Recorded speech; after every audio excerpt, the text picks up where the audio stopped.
नमस्कार दोस्तों, target math bye Shivam में आपका स्वागत है। देखिए आज हम भिन्न के बारे में पढ़ेंगे, ठीक है। यानी कि भिन्न यानी कि फ्रैक्शन किसे कहते हैं, ठीक है। तो फ्रैक्शन किसे कहते हैं, चलिए देखिए, वह संख्या जो किसी पूर्ण हिस्से के एक भाग को दर्शाती है उसे हम भिन्न कहते हैं, ठीक है। वह संख्या जो किसी पूर्ण हिस्से के एक भाग को दर्शाती है उसे हम भिन्न कहते हैं, ठीक है।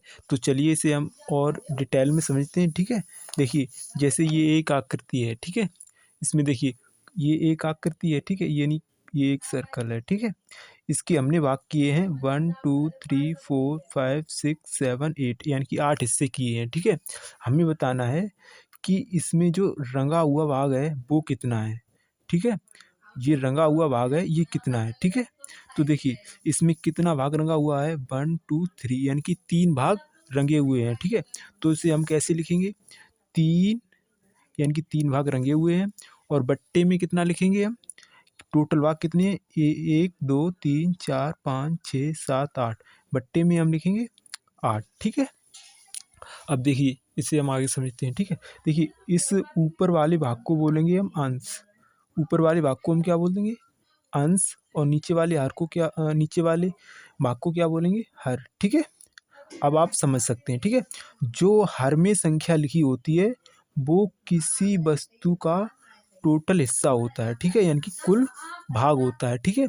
और जो ऊपर जो अंश वाली संख्या होती है वह किसी हिस्सा का एक विशेष भाग होता है, ठीक है, यानी चुना हुआ भाग होता है किसी हिस्से का, ठीक है। जैसे इस आकृति में हमने टोटल 8 हिस्से किए थे, ठीक है। तो टोटल भाग तो हम नीचे लिख देंगे यानी कि हर में, ठीक है। और इसमें हमें निकालने थे रंगे हुए भाग, ठीक है। ये रंगे हुए भाग कितने हैं, तो रंगे हुए भाग कितने हैं, 1 2 3 यानी कि तो हम 3 से ऊपर लिख देंगे, ठीक है।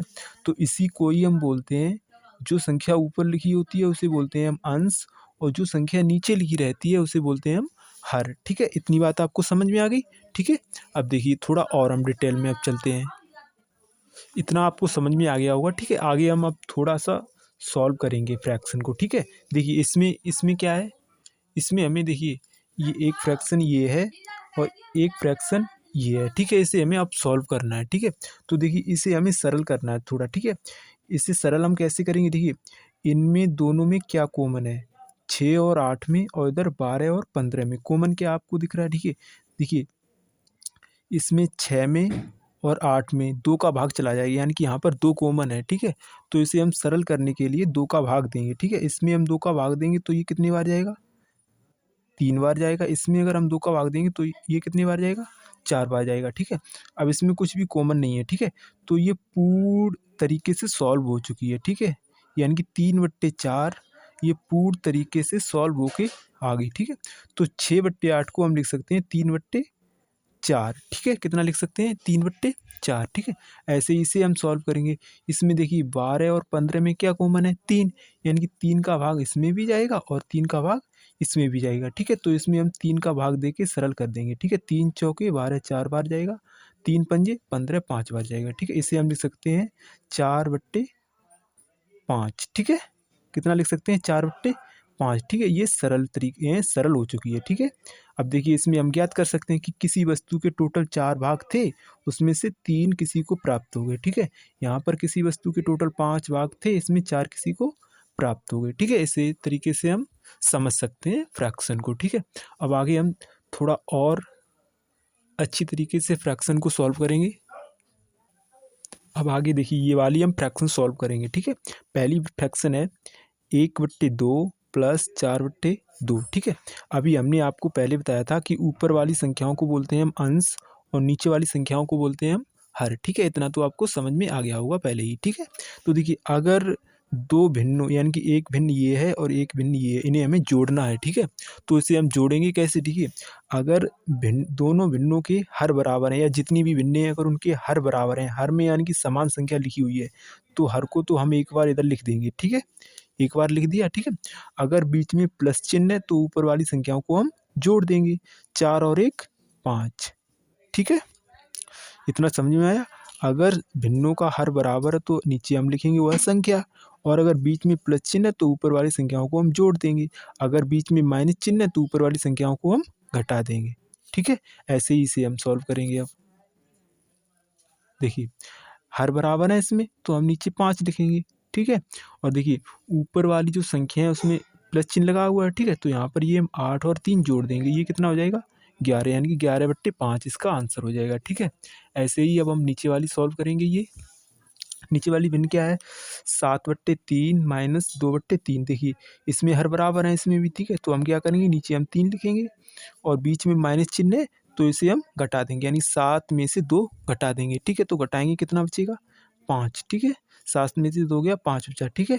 ये आपका आंसर हो जाएगा, ठीक है। आगे हम देखेंगे, ये है 8/2 माइनस 7/2, ठीक है। देखिए हर बराबर है, तो नीचे हम 2 लिखेंगे और बीच में माइनस चिन्ह है, तो 8 में से 7 माइनस कर देंगे, 1 बचेगा, यानी कि इसका आंसर हो जाएगा 1/2, ठीक है। आपको इतना समझ में आ गया होगा, ठीक है। आगे अब हम देखेंगे, ठीक है, थोड़ा और। देखिए आगे क्वेश्चन है हमारा 4/3 माइनस 5/2, ठीक है। अब इसे हम कैसे सॉल्व करेंगे, ठीक है। इसमें तो हर अलग अलग है, यानी कि यहाँ पर 3 है, यहाँ पर 2 है, ठीक है। तो इस प्रकार की भिन्नों को हल करने के लिए हम हर का एलसीएम निकालते हैं, ठीक है। यानी कि 3 और 2 का हम एलसीएम निकालेंगे, ठीक है।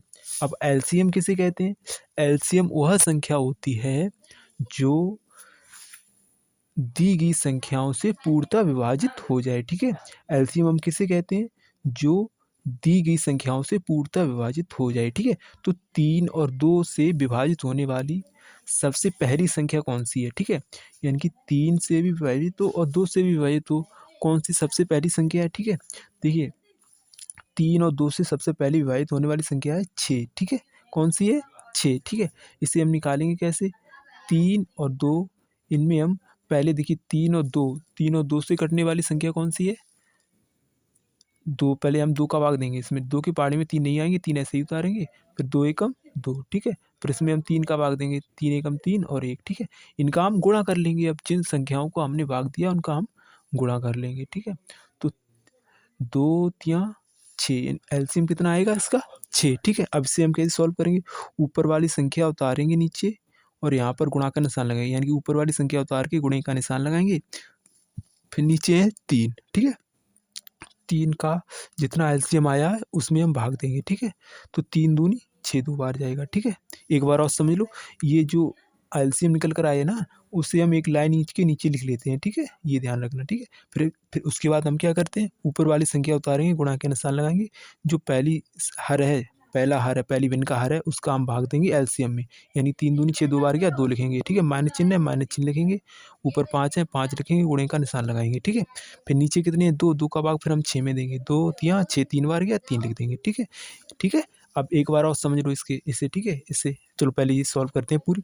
4 दूनी 8, माइनस चिन्ह लगाया, माइनस चिन्ह कर देंगे, 5 तिया 15, ठीक है। और बट्टे में कितना है 6, ठीक है। तो 15 में से 8 जाएगा, कितना बचेगा 7। लेकिन ये देखिए माइनस वाली संख्या 15 बड़ी है, 15 क्या माइनस चिन्ह है, तो ये माइनस के ही बचेंगे, ठीक है। बट्टे 6, यही आपका आंसर हो जाएगा, ठीक है। यही आपका आंसर हो जाएगा, ठीक है।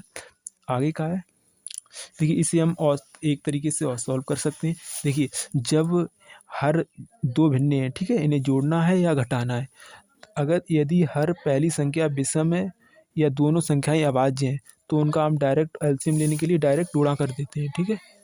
क्या करते हैं, डायरेक्ट गुणा कर देते हैं, ठीक है। यानी 3 दूनी 6, डायरेक्ट एलसीएम आपका आ जाता है, ठीक है। अगर संख्याएं ऐसी हैं जो जिनमें कुछ कॉमन है, तो उसे हम इस तरीके से निकाल सकते हैं, जैसे इसमें, ठीक है। इसमें देखिए 4, 8 और 2, इनका एलसीएम कितना होगा, देखिए 4, 8, 2, तो इनका 2, 2 दूनी 4, 2 चौकू 8, 2 एकम 2, ठीक है। फिर 2 से भाग देंगे, 2 एकम 2, 2 दूनी 4, 1, फिर 2 से भाग देंगे, 2 एकम 2, ठीक है। जब एक एक नीचे आ जाए तो इनका गुणा कर, 2 दूनी 4 दूनी 8, यानी कि इसका एलसीएम हो जाएगा 8, ठीक है। अब हम कैसे पता लगाते हैं इसे बिना निकाले, ठीक है। देखिए अभी हमने बताया है एलसीएम वह संख्या होती है जो दी गई संख्याओं से पूर्णतः विभाजित हो जाए, ठीक है। हमें निकालना था एलसीएम 4, 8 और 2 का, तो इन संख्याओं से विभाजित होने वाली सबसे पहली संख्या हमें निकालनी थी। तो देखिए 4 जो है, यानी कि 8 जो है 4 से भी डिवाइड होगी, और 8 जो है 8 से भी डिवाइड होगी, और 8 जो है 2 से भी डिवाइड होगी, ठीक है। तो इन तीनों संख्याओं का एलसीएम 8 हो जाता है, ठीक है। आगे इसे हम सॉल्व कैसे करेंगे, प्रोसेस वही है, 7 गुणे का निशान लगाएंगे, 4 का इसमें भाग देंगे, 4 दूनी 8, 2 बार गया 2 लिखेंगे, ठीक है। प्लस प्लस ऊपर 2 है 2 लिखेंगे, गुणे 8 का इसमें भाग देंगे, 8 एकम 8, 1 बार गया, ठीक है। माइनस माइनस फिर कितना है 1 ऊपर 1 लिखेंगे, गुणे का निशान लगाएंगे, 2 का भाग 8 में देंगे, 2 चौक 8, 4 बार गया 4 लिख देंगे, ठीक है। फिर से हम सॉल्व कर देंगे, ठीक है। 7 दूनी 14 प्लस 2 एकम 2 माइनस 1 चौक 4, ठीक है, और बट्टे 8, ठीक है। देखिए ये प्लस की है, ये भी प्लस की है, ये माइनस की है, तो ये पहले जोड़ लेंगे, फिर ये बाद में हम घटा देंगे, ठीक है। 14 और 2 कितने हो गए 16 माइनस के 4 बट्टे 8, ठीक है। तो इसे देखिए 16 में से 4 गया कितना बचा 12, 12 बट्टे 8, ठीक है। अब देखिए इनमें दोनों संख्याओं में 4 का भाग जाएगा, 4 तियाँ 12, 4 दूनी 8, तो ये 3 बट्टे 2 इसका आंसर हो जाएगा फाइनली, ठीक है। ये आपका आंसर हो जाएगा, ठीक है। आज के लिए हम दिख रहा है आपको सही है, ठीक है। आज हम इतना ही जानेंगे, ठीक है। आगे हम कल पढ़ेंगे, ठीक है। तो पहले इसी से रिलेटेड आपको क्वेश्चन देंगे सॉल्व करने के लिए, वो आप सॉल्व करना, ठीक है। मिलते हैं अगले वीडियो में।